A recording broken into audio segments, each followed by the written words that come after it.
జాతీయ ఓటరు దినోత్సవాన్ని పురస్కరించుకుని నిర్మల్ జిల్లా బాసరాలోని ప్రభుత్వ పాఠశాల విద్యార్థులు ర్యాలీ నిర్వహించారు. జిల్లా పరిషత్ ఉన్నత పాఠశాల నుంచి విద్యార్థులు పాఠశాల సిబ్బంది గ్రామంలోని ప్రధాన వీధుల గుండా నినాదాలు చేశారు. ఈ కార్యక్రమంలో తహసీల్దార్ పవనచంద్ర పాల్గొని ప్రతి ఒక్కరూ పౌరుడు తమ ఓటు హక్కును వినియోగించుకుని ప్రజాస్వామ్య పునరుద్ధరణలో భాగస్వామ్యం కావాలని కోరారు.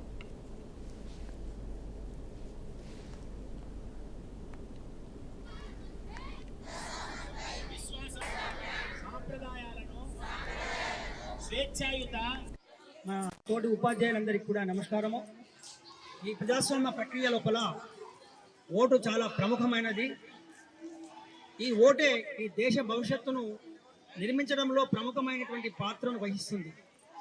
మరి అట్టి ఓటు కీలకమైనటువంటి ఈ యొక్క ఏదైతే హక్కు ఇచ్చారో ఓటు హక్కు ప్రతి పౌరుడు తప్పకుండా మరి ఓటు వేసి మరి ప్రజాస్వామ్య ప్రక్రియను పునరుద్ధరించట్లో వారి అంత సహకారాన్ని అందించి దేశాన్ని సర్వతోభిముఖ వృద్ధి పట్ల మరి సాధించేటట్టు మరి మీరు ప్రయత్నం చేయాలని, మరి పిల్లలకు